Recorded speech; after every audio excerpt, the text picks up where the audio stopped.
Bonjour à tous et à toutes. Aujourd'hui, je vous propose un maquillage dans des tons très doux. J'avais envie de changer des tons de brun, de beige et de gris que je vous avais montré jusqu'à aujourd'hui. Donc je vous propose ce maquillage que je porte aujourd'hui qui égaye la tenue noire que je porte. Je vous invite à aller voir sur le site de Pulp sur www.culturepinup.com pour y retrouver la liste de tous les produits que je vais utiliser aujourd'hui. Si ça vous intéresse, je vous invite également à aller y faire un tour et vous y trouverez des articles rédigés par une équipe de passionnés sur des sujets aussi variés que la mode, la beauté, les coiffures, l'histoire des stars hollywoodiennes des années 40 ou des stars actuelles ou différents événements auxquels les membres de l'équipe se rendent régulièrement. Donc allez y faire un petit tour, vous verrez, c'est une vraie mine d'or. En attendant, je vous laisse avec ce maquillage qui, je l'espère, vous plaira. Comme tous les jours, j'ai commencé par hydrater ma peau. Je mets d'abord une brume hydratante de chez Melvita à la camomille. Ensuite, je viens mettre mon hydrogénique de chez Glierac. C'est une gelée hydratante qui n'est pas trop riche parce que ma peau n'a pas besoin d'être trop hydratée. Ensuite, je viens poser mon fond de teint, donc c'est mes fonds de teint que j'utilise tout le temps. Donc il y a un de chez Catrice et un de chez Benefit. Je viens les mélanger pour avoir la texture et la couleur que je souhaite obtenir pour ma peau. Je commence à l'appliquer sur le centre de mon visage, là où j'ai le plus de rougeur. Et je viens l'étirer jusque la racine de mes cheveux en veillant à ce que je n'aie pas de paquet de fond de teint dans mes cheveux. Je viens ensuite placer mon anti-cerne. Comme pour le fond de teint, j'en mélange deux pour la couleur et la texture que j'aime. Je viens le tapoter avec mon doigt pour le fondre dans ma peau et créer un rendu naturel et le plus discret possible. Je viens ensuite poudrer mon anti-cerne avec une poudre jaune et un pinceau. Comme vous le voyez, je presse la poudre contre ma peau et je ne commence pas par faire du balayage. Je viens ensuite poudrer mon fond de teint avec ma Pin-Up Powder que j'adore, que je recommande les yeux fermés.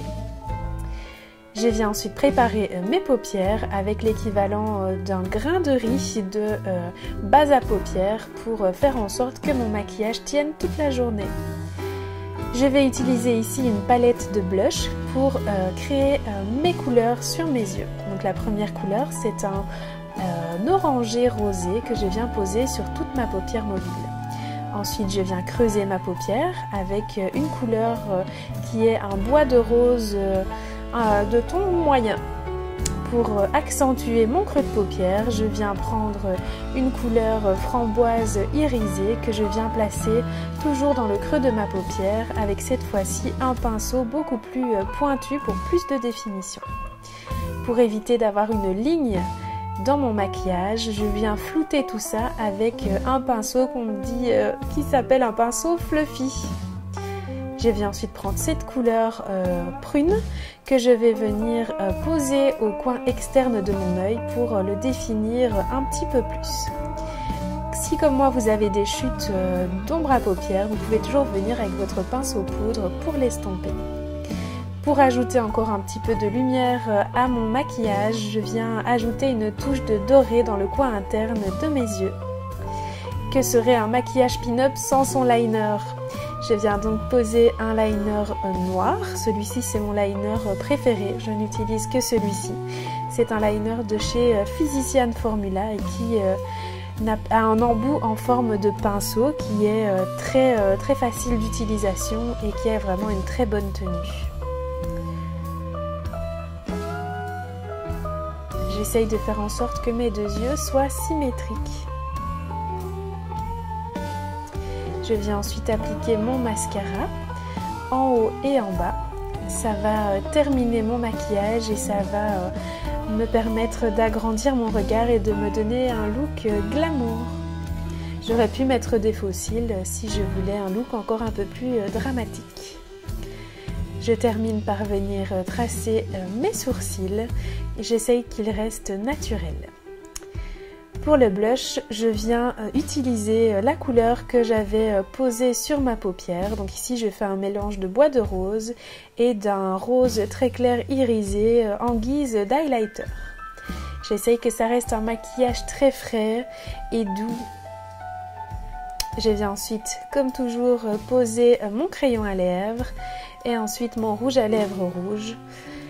J'en reviens toujours à la couleur rouge, c'est vraiment pour moi la couleur ultime de la pin-up.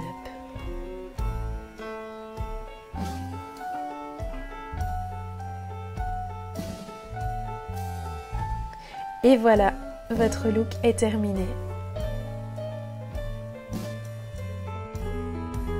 Il ne manque plus qu'une petite chose. Tadam! Et voilà! Je suis coiffée et habillée d'une façon glamour pour aller avec ce maquillage qui ajoute un peu de couleur à ce look très sobre. Vous pouvez également le porter avec une jolie couronne de fleurs ou une robe printanière. Ça ira, je suis certaine, très bien et ça changera des maquillages au ton plus neutre. Si vous avez aimé cette vidéo, je vous invite à vous abonner à ma chaîne et à liker cette vidéo ou à laisser un petit commentaire. Vous pouvez également me suivre sur mes réseaux sociaux, c'est Facebook et Instagram Mademoiselle Gisèle. J'y poste tous les jours une photo, soit de mon look, soit des shootings photos que je réalise. Vous pouvez également revenir lundi prochain si cette coiffure que je porte vous plaît. Je ferai un petit tuto sur comment je l'ai réalisée. Donc c'est d'une inspiration années 20 et elle n'est pas très compliquée à faire. Donc si ça vous intéresse, on se revoit dans une semaine. À très bientôt.